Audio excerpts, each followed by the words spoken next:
की उन्नति के लिए बेहद ज़रूरी है तालीम, शिक्षा। और शिक्षा की एक अलग जो जो खास तौर से गाज़ियाबाद से लेकर चाहे पश्चिमी उत्तर प्रदेश का हिस्सा हो या दिल्ली क्षेत्र हो या एनसीआर हो, उसके अलावा साथ साथ उत्तर प्रदेश की राजधानी लखनऊ हो, वहाँ के अपने समाज खास तौर से वंचित, पीड़ित, शोषित परिवारों को और समाज को जागरूक करने का बीड़ा उठाया है।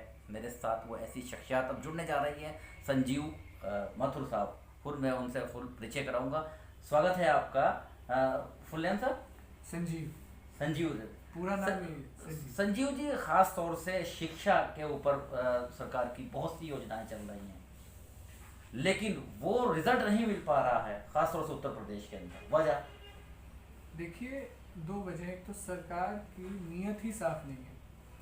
सरकार चाहती ही नहीं कि इस देश के वंचित बहुजन बच्चे पढ़ें। क्यों? क्योंकि अगर वो पढ़ेंगे तो वो सच के लिए लड़ेंगे, और अगर सच के लिए लड़ेंगे तो इससे खतरा किसको है? और ऐसे में फिर क्या आपने क्या मुहिम चलाई? जिसे कॉमन स्कूल सिस्टम हम कहते हैं।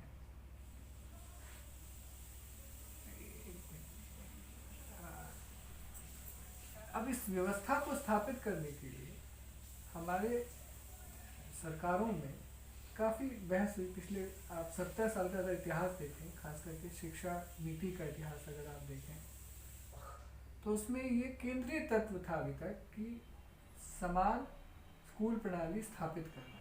लेकिन पिछले 7 सालों से, जब से ये संघ और भाजपा की सरकार आई है, जो कि कॉरपोरेट घरानों के इशारों पे काम कर रही है, उसने बाबा साहब के सपने को पूरी तरह से कुचलने की साजिश रच दी।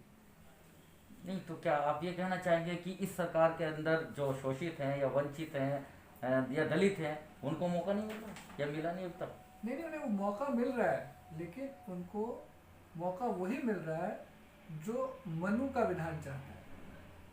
आप अगर गौर से देखें तो नई शिक्षा नीति दरअसल में ब्राह्मणवाद की पुनर्स्थापना करने की नीति है।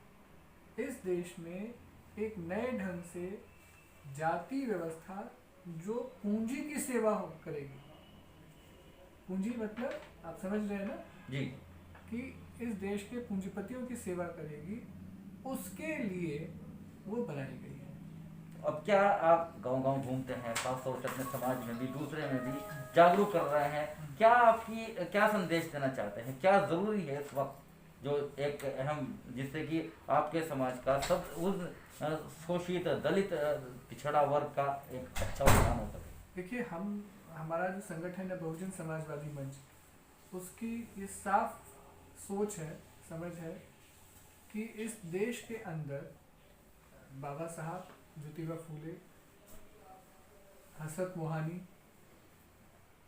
इनकी जो सोच की शिक्षा थी, मौलाना अबुल कलाम आज़ाद, वो मिलनी चाहिए। यानी कि कॉमन स्कूल सिस्टम स्थापित होना चाहिए। इसके लिए जितनी भी निजीकरण की नीतियां हैं वो खत्म होनी चाहिए।